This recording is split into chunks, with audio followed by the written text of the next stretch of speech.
I'm Shannon. When Pastor Eric and the Stewardship Committee asked me if I would share my experience of becoming part of Federated, I knew I had to tell you all how much you have meant to me. This past year and a half has been so difficult. So much division, so much turmoil. Sometimes it just feels like too much. It's enough to make you want to tap out and stay at home, hiding under the covers, which is pretty much what I had been doing the past few years. I was feeling so alone and lost in my search for answers. With everything going on in the world, I was questioning what had brought us here and what I could possibly do about it. I wondered if I had a purpose and didn't even know where to start to look. Despite all of these questions, I kept feeling this pull, that there is something out there and that I need to find it. So I started searching, and I actually found some of those answers. An overwhelming amount of answers. Some good, some bad, mostly confusing, sometimes conflicting answers. There was one, though, that kept coming up. Love your neighbor. It sounds so simple and easy, right? Everyone knows they should love their neighbor. But now I was thinking about it differently, like love in a real way.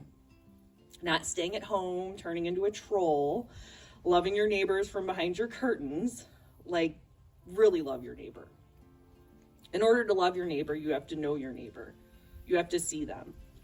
You have to be in community with your neighbors, locally and globally. Find people who want to go out and do good. People who help replenish your spirit. People who look at everything going on in our world and, despite it all, are willing to dig deep into their faith and find the strength to come together and do something about it.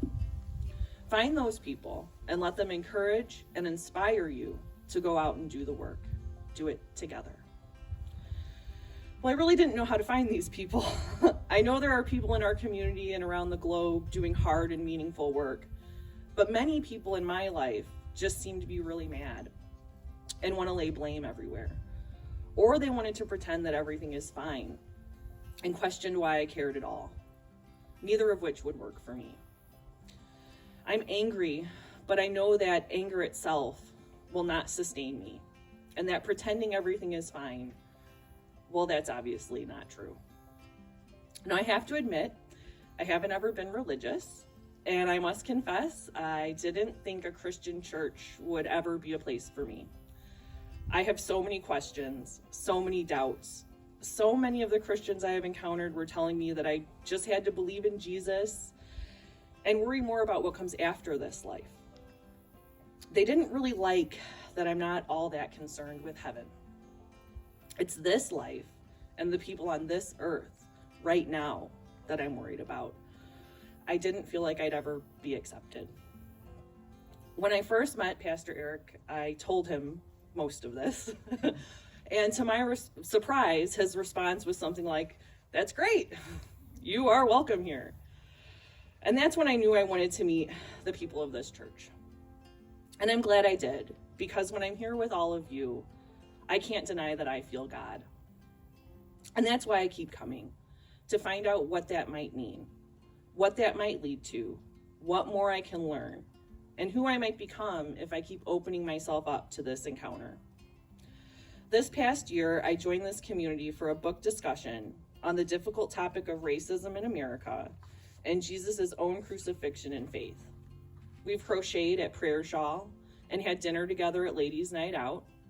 We've raised money and walked together for Crop Walk. You reached out and sent me cards and brought me prayer shawls when I lost my father this past August. And of course, being with you every week, hearing the always inspiring, always thought-provoking sermons from Pastor Eric. Learning to be a person trying to live the way of Jesus, and now reflecting on what a time such as this means for me. How much this church has meant to me. It has meant guidance and friendship, companionship and support. I don't feel as alone as I have these past few years. Your compassion and commitment have done that. And even though I'm still just one small person, I feel hopeful again. Heck, even though I felt overwhelmed and underqualified, I even helped organize a conversation with a local refugee resettlement agency about what needs they might have in our area and what churches like ours can do to help. I might not know exactly what my purpose is, but I know that I'm finding it now. Being here, being part of this community, supporting its ministries feels like it's part of the answer I've been searching for. And I look forward to talking with you all more after worship today as we gather to reflect on how God is changing each of us and what kind of church a time such as this is calling us to become.